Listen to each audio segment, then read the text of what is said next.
Você diz crer em Deus?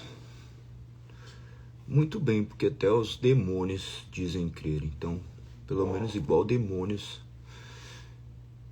já estamos. A questão é que os demônios dizem crer e tremem. Nós trememos diante de Deus.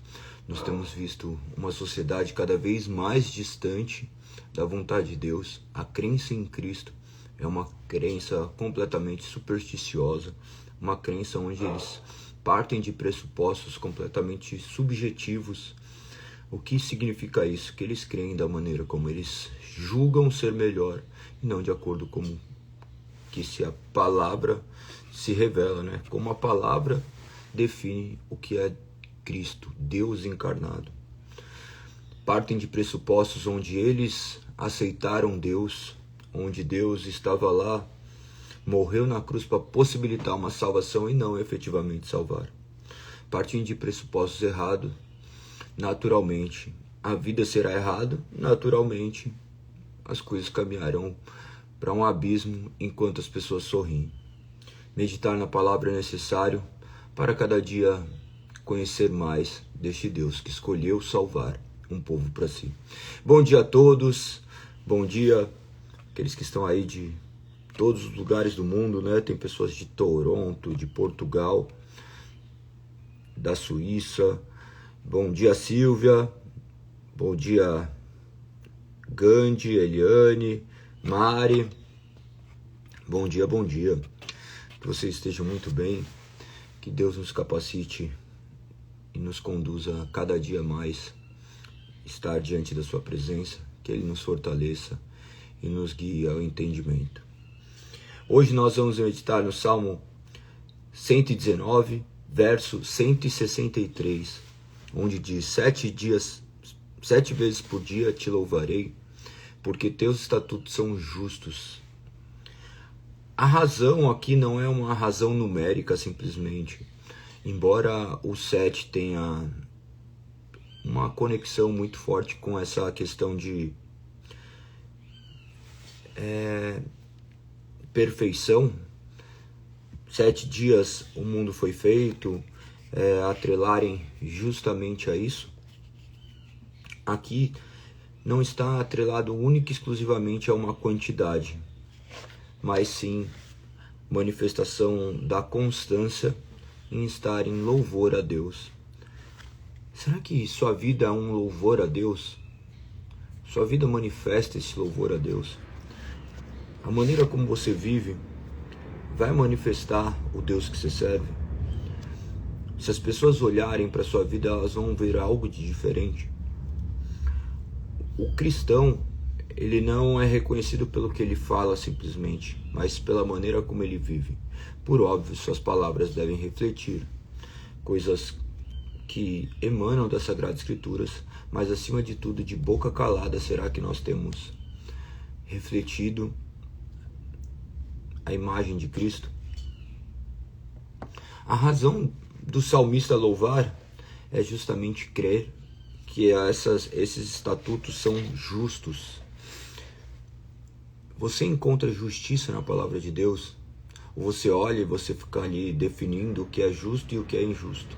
Você confia que a palavra de Deus é a palavra inspirada por Deus e sua única regra de fé e prática, completamente perfeita e acabada? Você crê que essa palavra é a palavra perfeita que haveria de vir para guiar os nossos passos mediante esse mundo ilusório? Que você possa refletir acerca disso e crer que tudo que você precisa saber já está escrito e definido nessa palavra para toda a eternidade. O mundo passará, mas essas palavras não passarão.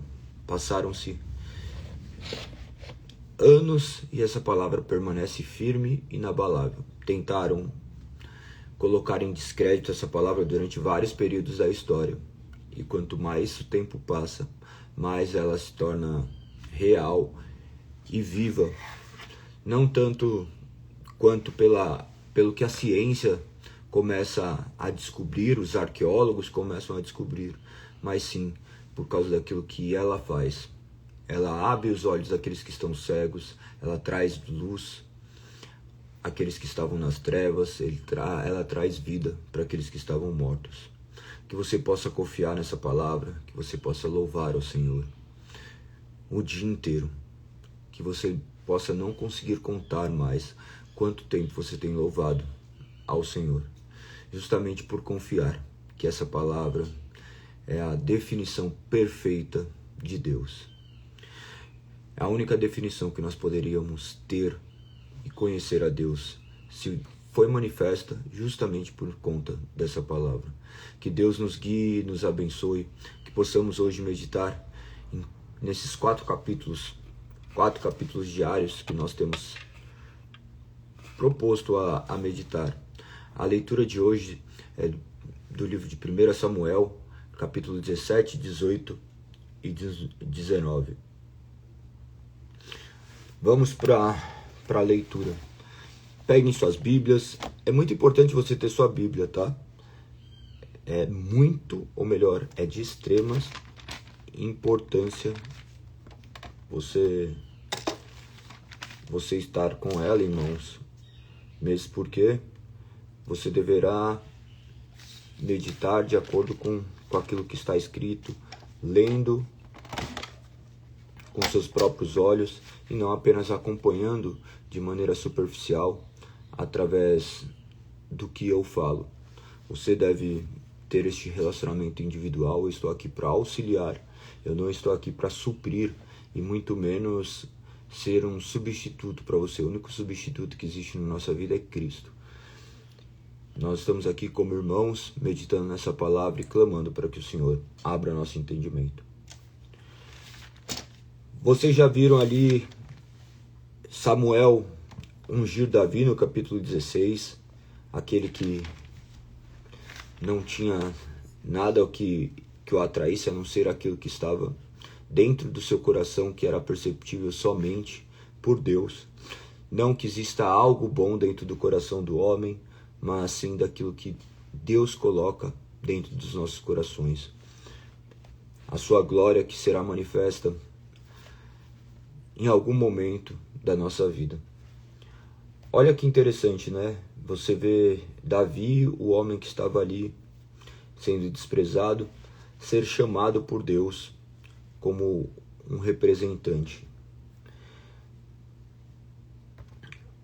É interessante vocês observarem uma questão que foi mencionada no capítulo 16, creio que vocês devam ter lido, né? Pelo menos deveriam ter lido ontem já.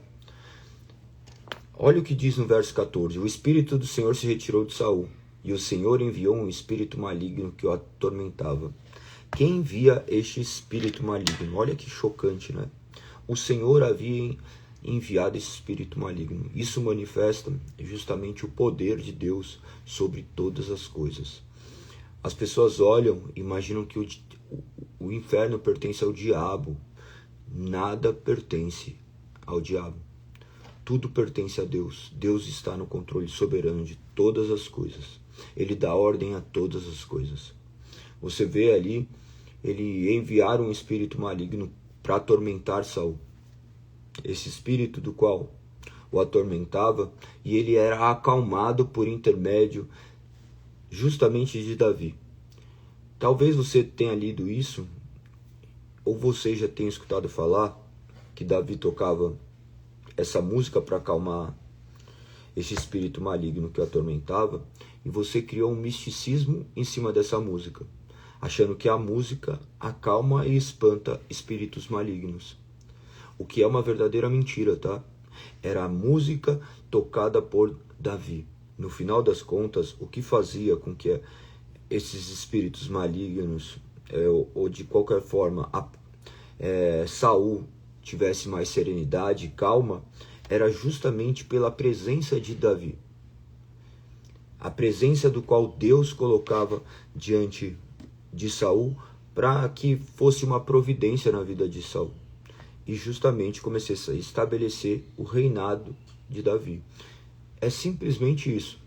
Agora, não, mas que a música faz isso ou faz aquilo. Não é essa a questão. Embora nós saibamos que a música interfere sim nas nossas vidas, a música tem um poder de influência muito grande na nossa vida, mas o que a Bíblia está dizendo é justamente isso. Então acho que é muito válido relembrar dessa questão, porque senão a gente interpreta de maneira equivocada e tem conclusões que nada condiz com o que a palavra deseja expressar.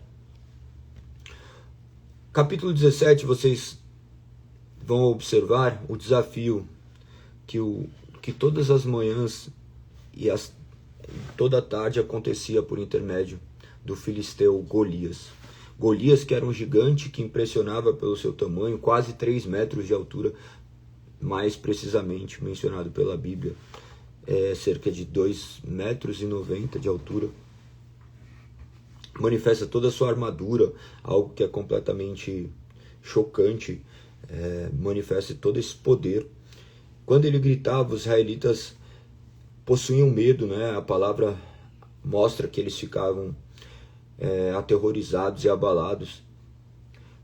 Contudo, nós tínhamos ali Davi, aquele homem que foi já desprezado segundo a sua aparência, mas era um homem que estava ali justamente cumprindo um papel divino, do qual viria representar a figura justamente de Cristo. Quando você olha a história de Davi e Golias, creio que a maioria aqui, mesmo nunca tendo lido, já ouviu falar da história de Davi e Golias. Quem aqui nunca leu a história de Davi e Golias diretamente da Bíblia? Coloque aí, que nunca leu. Quem nunca leu, ele tem ainda uma percepção do que talvez a história diga, mas não com profundidade. Quando você vai ler essa história, você começa a enxergar milhares de detalhes.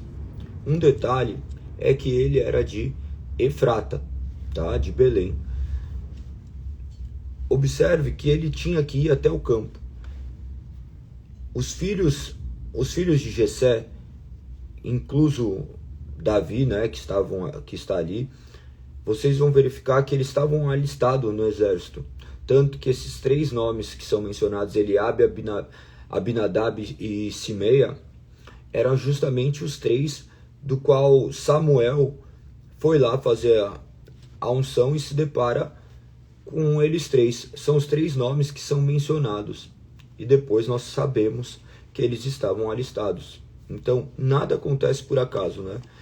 No capítulo 16 você vê esses 3 nomes sendo mencionados e depois você vê justamente no capítulo que nós estamos lendo ser estabelecido que eles pertenciam ali e se alistado ao exército. Davi, como era o mais novo, ele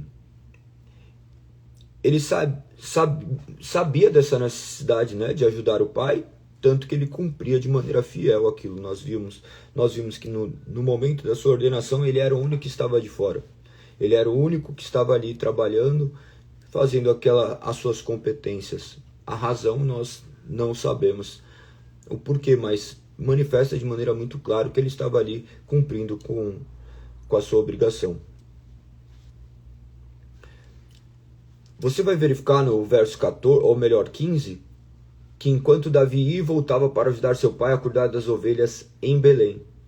Imagina que eles ficaram ali 40 dias, pela manhã e pela tarde, guerreiro filisteu se apresentava diante do exército e gritava, né? Ocorre que um dia o pai de Davi pediu para que ele levasse para os seus irmãos um cesto que possuía uma série de coisas ali dentro. O mais interessante é você entender a distância que ele percorria. O lugar onde estava ali, que era entre aproximadamente entre 25 a 30 quilômetros de distância, demorava um bom tempo para ser percorrido. Alguns calculam 6 a 7 horas, de 5 a 7 horas, dependendo. Imagina que ele percorria tudo isso. Alguma vez você já andou 30 quilômetros?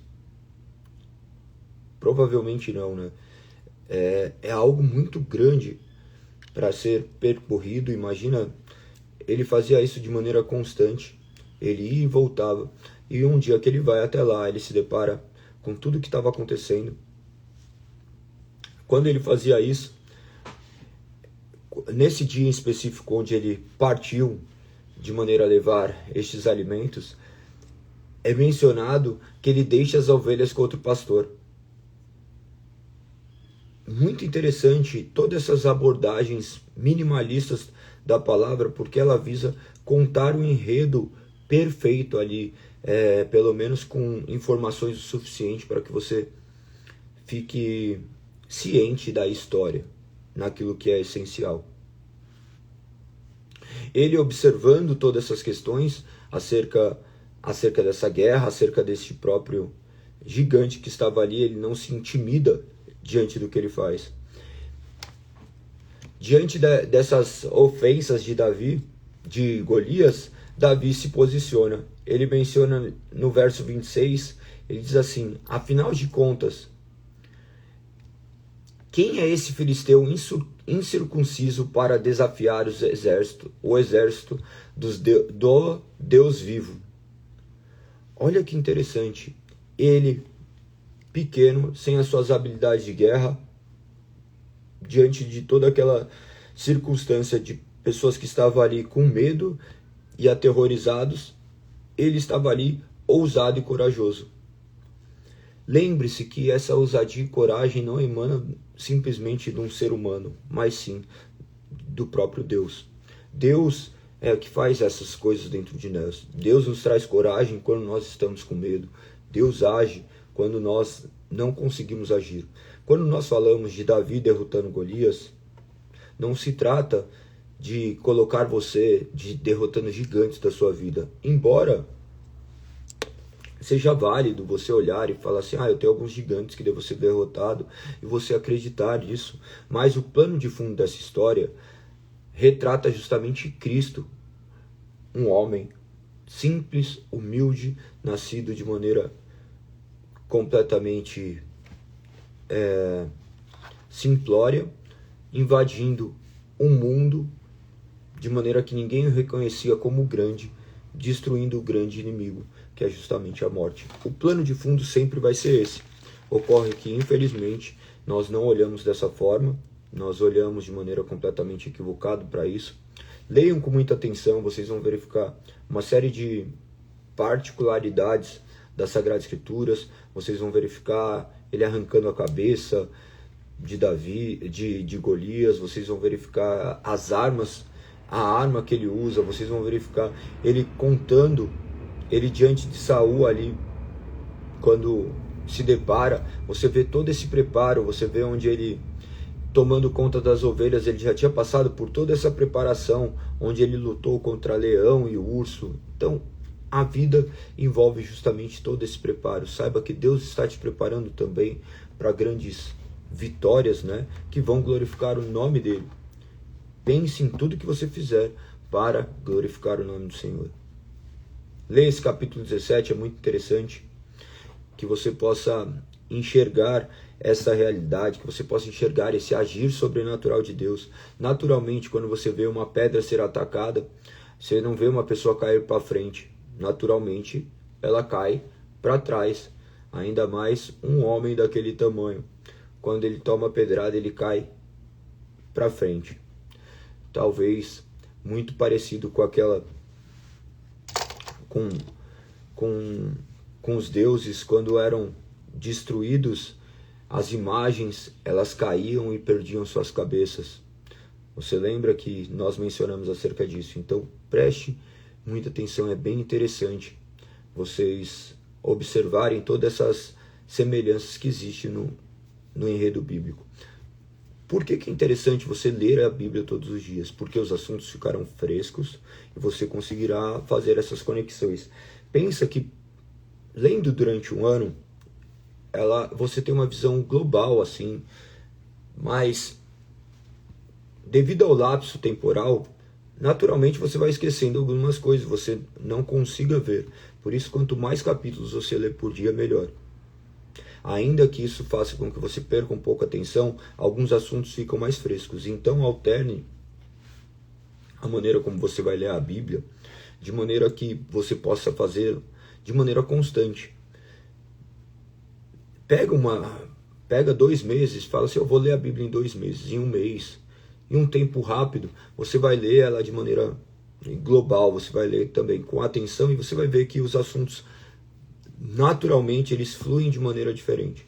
Então, eu estimulo sempre você a ler a palavra de Deus, ainda que você não tenha muito hábito de leitura, leia o máximo que você puder, para que você possa entender essa história que retrata justamente sobre Deus, não é sobre nós.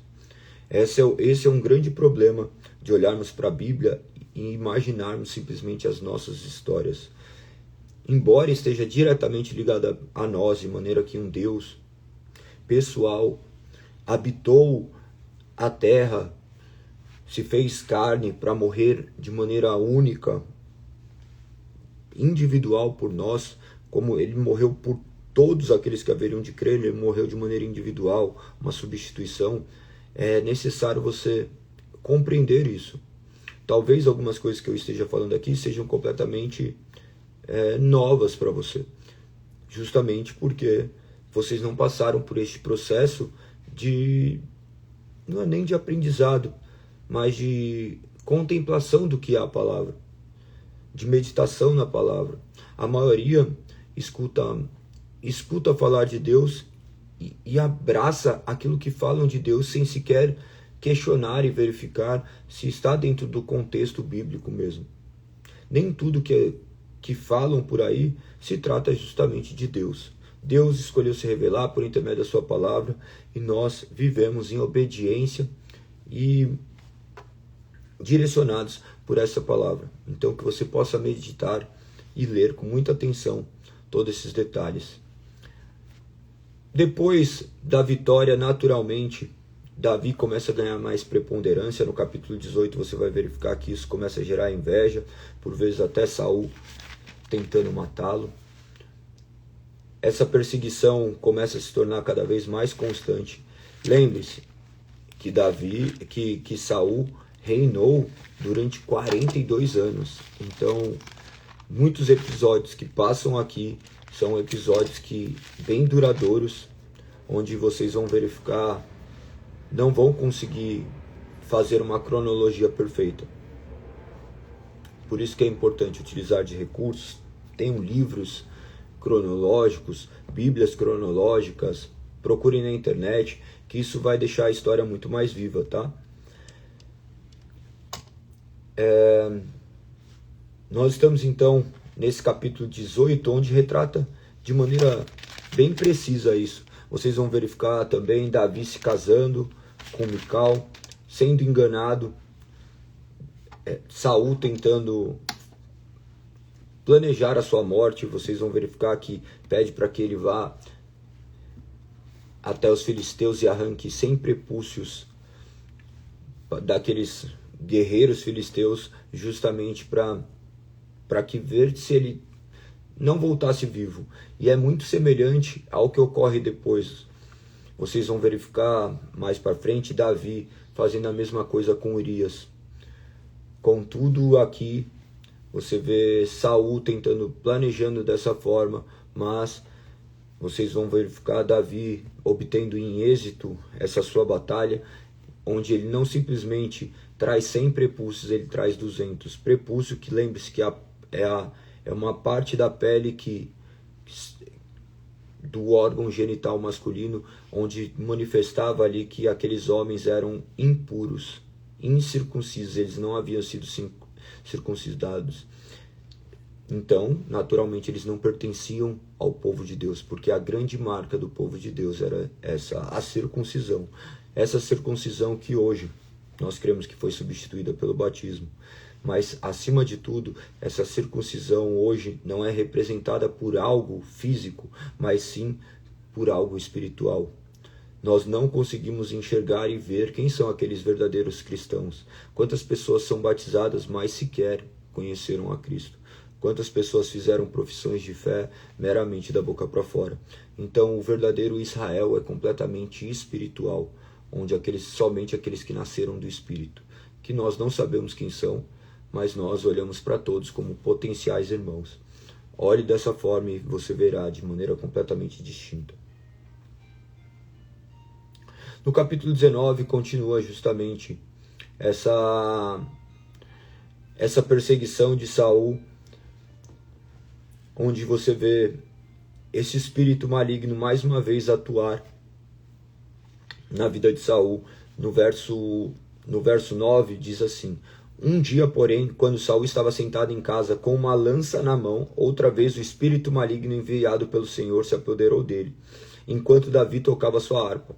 Então observe que aquela questão da música não está atrelada a acalmar, justamente porque nós vemos aqui claramente, manifesto por intermédio do que está escrito, este espírito maligno tomando conta ali de Saul e agindo contra a vida de Davi.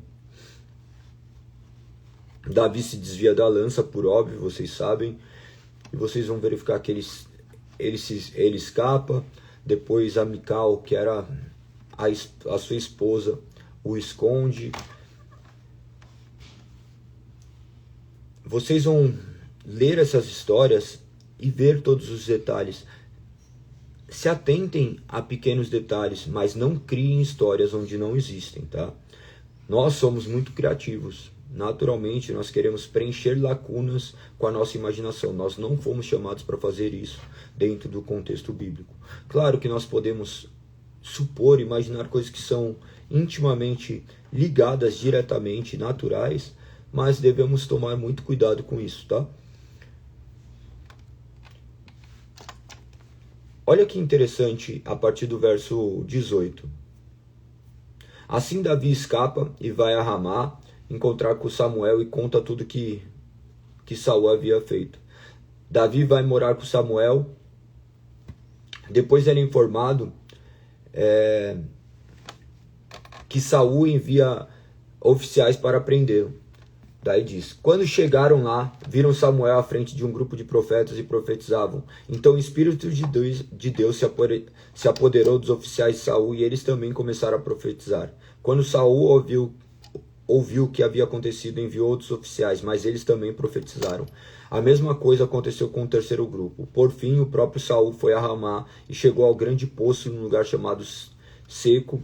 Quando então Samuel e Davi...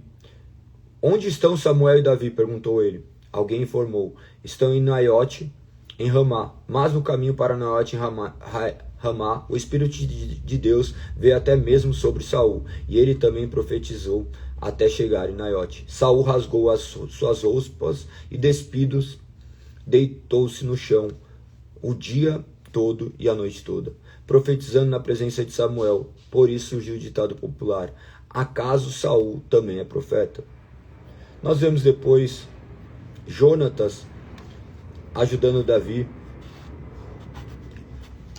fugindo para Naiote. Começa daí toda essa questão de Jonatas auxiliar, atirando flechas. Vocês vão verificar que era um meio de comunicação que eles fizeram para apontar. Ele faz no finalzinho ali do capítulo 20 um juramento de paz entre ele e lealdade, de maneira que eles se tornaram verdadeiros amigos, uma amizade que era baseada justamente em uma fidelidade extrema. Vou até ler os capítulos finais, os versos finais do capítulo 20, o último capítulo de hoje, que diz: por fim, Jonatas disse a Davi: vá em paz, pois juramos lealdade um ao outro, em nome do Senhor. Que o Senhor nos ajude a preservar para sempre o forte laço de amizade entre nós e entre nossos descendentes. Então Davi partiu e Jonatas voltou à cidade. Dessa forma, termina o capítulo 20.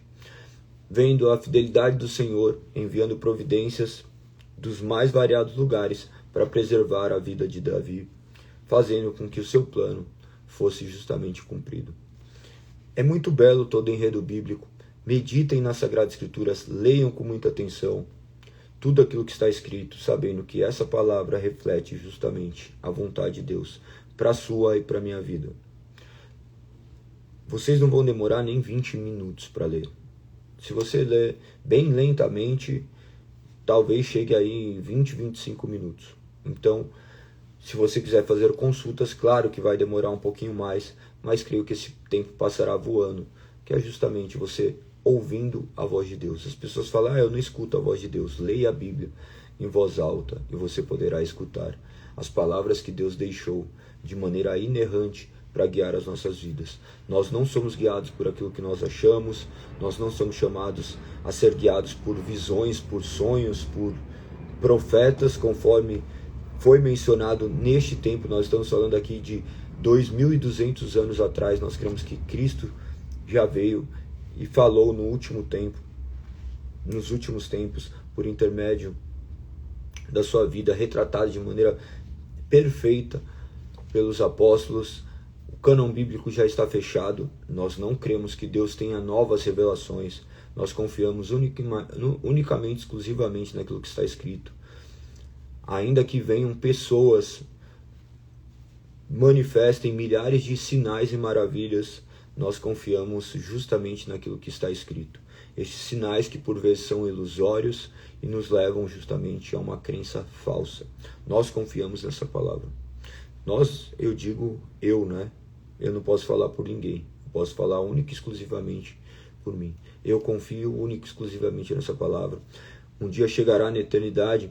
Não adianta chegar alguma pessoa e falar assim: Deus mandou te falar isso daqui. Você não vai chegar no céu e Deus vai falar para você: eu mandei tal pessoa falar para você uma mensagem direcionada e você não ouviu. Não, Deus vai chegar e falar isso para você de maneira à toa. Ele vai chegar e falar assim: estava escrito e você não leu. Ele não vai simplesmente olhar e falar assim: você que ficou ouvindo, dando voz a outras pessoas, senão a minha palavra. O que tem soberania e poder? A palavra de Deus. Hoje qualquer maluco pega e fala que Deus trouxe mensagem para ele. De todas as crenças fazem isso. Nós, enquanto protestantes, nós confiamos única e exclusivamente nessa palavra. Nós não dependemos de um profeta, nós não dependemos de ninguém. Nós não dependemos de um homem, de um sonho. Nós dependemos única e exclusivamente dessa palavra que está acessível e disponível para nós. Leia então com muita atenção. Não tenha medo de ler essa palavra. Não fique aflito por coisas que talvez você leia e não consiga compreender. Saiba que é natural isso. Grandes teólogos morreram cheios de dúvidas. Eles não conseguiram interpretar muitas coisas das Sagradas Escrituras. Tem coisas que nós não precisaremos também ter respostas na vida, lidar com isso, com coisas sem respostas. Tem coisas que nós não conseguiremos encontrar respostas, mas nós poderemos encontrar consolo sim nessas palavras, sabendo que o Espírito Santo que nos assiste também nos ilumina e nos direciona para que a vontade de Deus seja cumprida em nossas vidas. Espero que vocês estejam sendo edificados com essas lives. Vou compartilhar essa live. Todas as lives ficam salvas. Elas ficam ali dentro da aba de Reels, desse perfil e do perfil da igreja, e também no canal do YouTube. Caso você queira aumentar a velocidade para acompanhar, vai lá, lê observa com atenção. De repente você escuta, depois lê. Se você preferir, talvez ler para depois saber do que está falando de maneira um pouco mais clara, talvez é uma alternativa válida também. A questão é: observe a palavra de Deus e leia a palavra de Deus. Nós estamos aqui com uma missão que não é simplesmente nossa. A missão é justamente glorificar o nome de Deus. Você tem tanta importância nessa missão quanto eu. Eu não chego na sua casa, eu cheguei até você, mas você é responsável para levar o evangelho a outras pessoas que eu nunca vou chegar. Então cada um está cumprindo uma missão, não importa se é uma pessoa, duas, 1 milhão, 1 bilhão de pessoas. A questão é importante que o nome de Deus seja glorificado, que não seja sobre nós, mas sobre Ele. Normalmente nós estamos querendo construir altares para nós mesmos, como se nós fôssemos a verdadeira razão disso. Queremos construir um legado, quando na verdade o único legado que nós devemos deixar nessa terra é o nome de Deus. O nome de Deus sendo glorificado e exaltado hoje e eternamente. Que você seja um instrumento nas mãos de Deus, que você creia naquilo que Deus tem feito na sua vida, que você confie que todos os processos partem de Deus e visam glorificar o nome dele. Então não se desespere, tenha calma, creia que Deus está no controle, saiba esperar, que você se sinta abraçada por Deus, que o Espírito Santo continue a governar sobre a sua cabeça, sobre a sua mente, que você não seja direcionado pelas suas próprias imaginações e guiados por pensamentos falsos. Confie no Senhor e que o nome dele seja exaltado. É isso. Espero que vocês tenham um dia maravilhoso, repleto da presença de Deus. Beleza? Tamo junto. Até amanhã, para a honra e glória de Deus. Compartilhe com o máximo de pessoas essa live. Clica nesse aviãozinho aqui e manda. Manda para o máximo de pessoas. Fala assim, você já leu essas passagens da Bíblia? Manda para aquelas pessoas que conhecem a Deus, que dizem conhecer a Deus, aquelas que não conhecem. Ou senão até uma oportunidade para vocês conversarem. Fala, nossa, eu estou acordando mais cedo para ler isso daqui. Puxem conversas que glorifiquem o nome de Deus. Você vai ser instrumento e utilizado para a honra e glória de Deus. Eu não tenho capacidade, você não tem capacidade, mas aquele Espírito que nos capacita, ele é capaz de fazer tudo. O possível, o impossível, o imaginável quanto o imaginável. Creia no agir de Deus e você verá a sua glória ser manifesta. Tamo junto, beijo, fui!